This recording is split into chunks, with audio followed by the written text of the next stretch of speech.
Oh, ano yun? Uy! Ay! Ano nakikita ko? Lumulutang siya mga tol. Pwede ba kitang lapitan?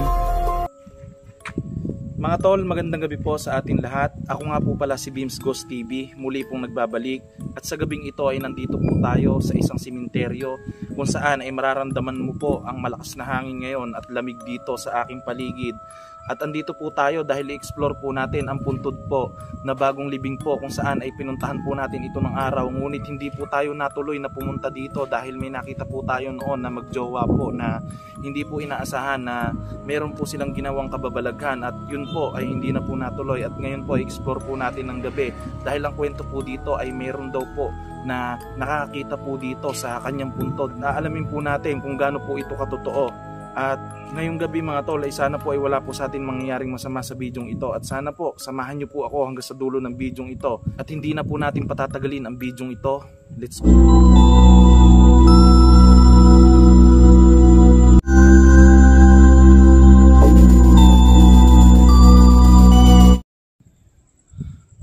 So ayan mga tol, no? Ito po yung hallway ng simenteryong ito.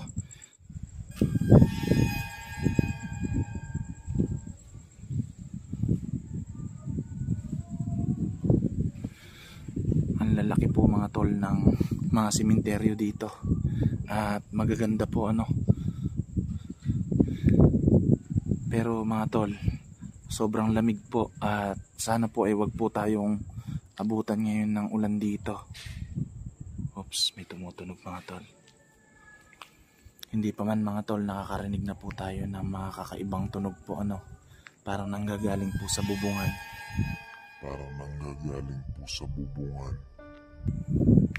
Siguro po ay dala po ng masyadong hangin din siguro or hindi po natin alam kung saan po nanggagaling yung tunog. Ayan mga tol, no, nag-iisa lang po tayo, wala po tayong kasama na pinasok itong simenteryong ito. Oops. Yung iba mga tol maaga pong naglilinis ng mga puntod ng mga mahal nila sa buhay. At alam nyo naman po mga tol, no, malapit na po yung undas. Nakita nyo po ito, may mga pintura na po, pati yung mga rehas ng mga tol. Ayan mga tol, dito may mga gate din yung ibang mga puntod. Oops, tinan nyo mga tol, may mga nakabukas. Nakakalimutan po nilang isara pag mga ganito mga tol, no? Isasara po natin. Oops. Biglang tumunog yung hero mga tol. Kinikilabutan naman.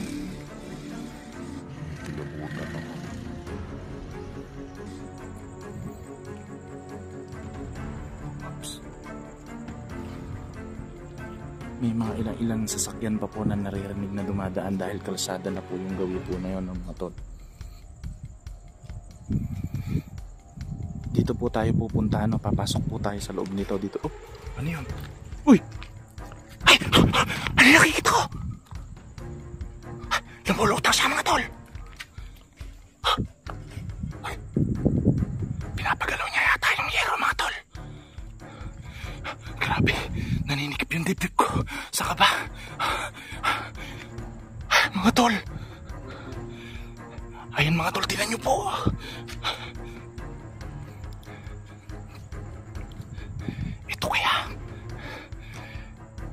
Ito kaya yung kaluluwa ng bagong libing po na nagpatiwala po sa kanya sarili at siya po ay nagpapakita dito. Tara mga tol, tinan po natin. Oops. Grabe.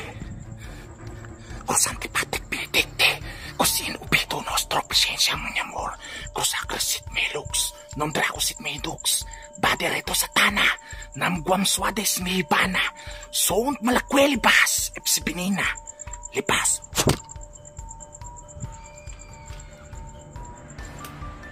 Ito po ay protection prayer mga tol, para po kung sakali po na siya po ay bad spirit, ay huwag niya po tayong mapasukan o masaniban. Kung ano man ang iyong gustong sabihin, kaya ikaw nagpapakita, ay handa akong makinig sa'yo. At naparito ko upang ipagdasal ang mga natrap na kaluluwa at tumulong sa mga kaluluwa na hindi pa rin makatawid sa tamang paroroonan. Pwede ba kitang lapitan?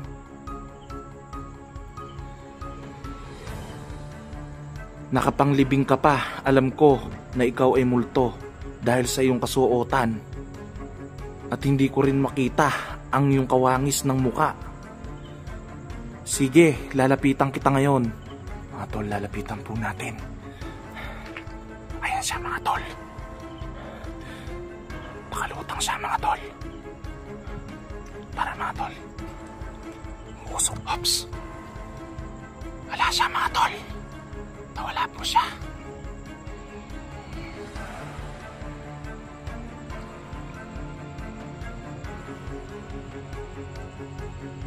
Ops. Nawala siya mga tol. Ops. Ano yun mga tol? Ops tao. Kanino lang pala mga tol.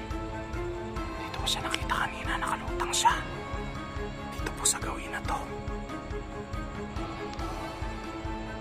Grabe mga tol. Walang tao. Walang tao mga tol. Ayan mga tol. Parang babae siya mga tol. Siguro siya yung bagong libing. Duda ako mga tol. Sigurado po ako na siya po yung bagong libing na nagpapakita daw po dito ayon po sa mga ibang tao po na nakausap po natin. Kasi mga tol, kung hindi po multo yun, hindi po yun mawawala at hindi po yun dito nakapwesto mga tol, no? Wala pong babaeng aakit sa puntod na ganyan na nag-iisa mga tol, no? Grabe mga tol, na-experience po natin na naman na to. Nagtataka po ako na tuwing eksplorasyon po natin mga tol, no? Ay pagka nag-uurasyon po talaga tayo ng orasyon po, no? Upang makita po natin yung mga trap spirit o mga ligaw na kaluluwa, ay nakikita po natin sila. Napakabisa po talaga ng ating orasyon mga tol, no? Bago po tayo mga nag-i-explore sa mga ganitong lugar. Oops. Grabe mga tol, grabe po yung kilabot ko. Hindi ko po in-expect na may makikita po tayo dito. Grabe, kabang-kaba ako mga tol. Pagpapatuloy po natin yung explorasyon natin dito mga tol. Hindi ko alam kung ayaw mo na pumunta ako sa iyong puntod at ipanalangin kita. At kung ano pa man ang iyong gustong ipabatid o sabihin, ay handa naman ako na makinig sa'yo. Pwede ba yon? Hindi ko rin alam ang dahilan kung bakit ka nagpapakita. Meron ka pa ba na mga naiwan na mga halagang bagay? Gusto ko itong malaman. Op, op, op, op, op. Mga tol, pinaparamdaman niya talaga tayo mga tol. Ang lakas niya. Oops. Ayan mga tol, oh. Hindi po kayang iangat ng hangin po na mahina lang na ganyan. Yung yero po na yun mga tol, no?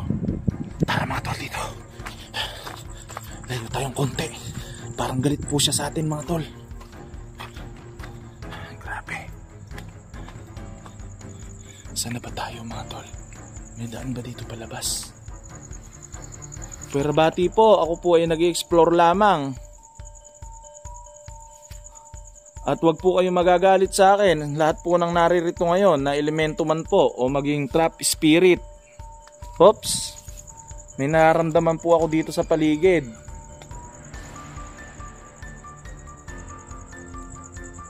Ay!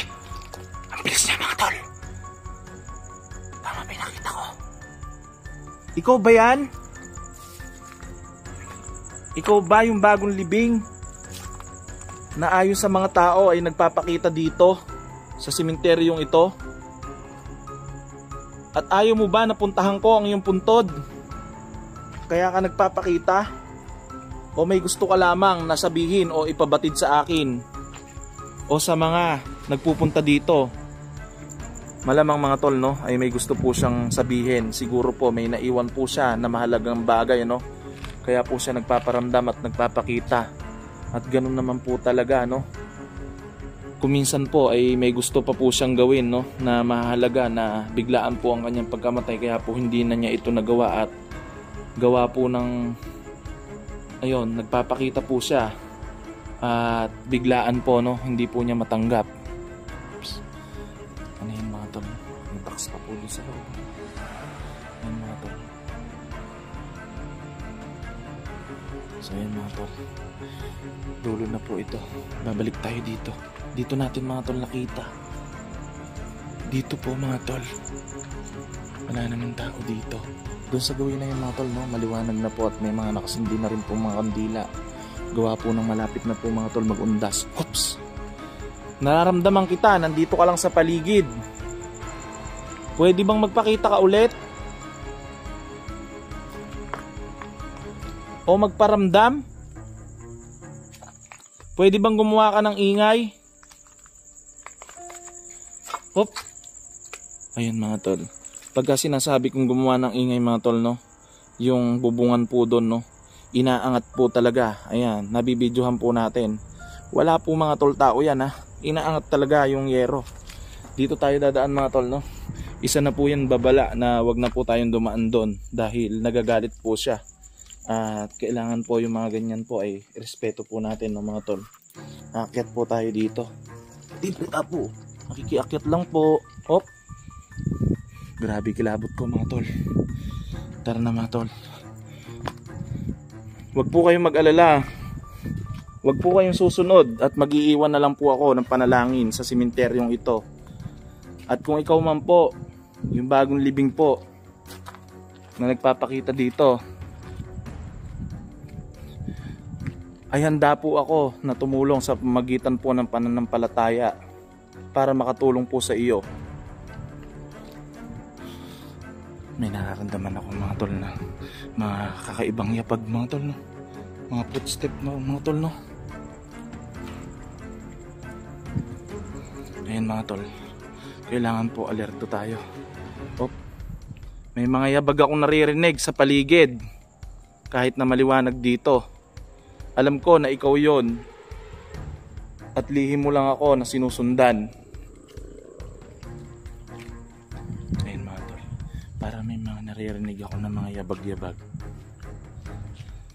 Huwag ka mag-alala dahil ako si Beams Ghost TV na tumutulong sa mga natrap na kaluluwa o mga spirit. Diyan po kanina mga tol, no, natin siya nakita. Ngayon mga tol, no, ay ipa-private prayer po natin ang panalangin po natin dito para po sakali man po mga tol, no, na siya po yung bagong libing na yon ay makapag-prayer po tayo at makatulong po tayo kahit paano sa kanya, ano mga tol. Hindi na po tayo pupunta ron kasi parang hindi niya po gusto na pumunta tayo sa kanyang puntod mga tol, no. At baka po gusto niyang mapag-isa, kaya po siguro ay ito po yung ginawa niyang paraan na nagpakita po siya sa atin para po magbigay po ng mensahe o mapunta po dito itensyon natin na lapitan siya, ano mga tol. At ako naman po ay matagal na pong sanay sa mga ganito na nakakita. Normal na lang po yung mga naririnig po na kakaiba at mga kalakalatok, no, na hindi pangkaraniwan. Pero ito po ay kakaiba pong usapin ito dahil nakita po natin mismo.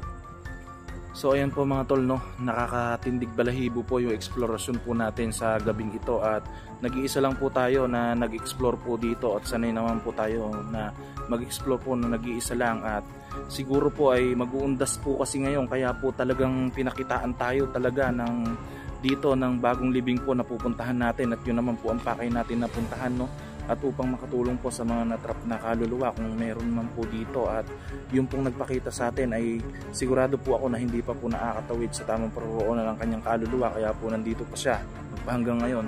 So mga tol, no, sana po ay bigyan nyo po ng like ang video ito at sana po ay samahan nyo pa rin po ako hanggang sa mga susunod na eksplorasyon. At hindi na po tayo magtatagal dito mga tol. After po natin mag-iwan po dito ng panalangin ay aalis na po tayo. So ngayon mga tol, no, hanggang dito na lang po ang video ito. Please like and share po mga tol, no. Beams Ghost TV,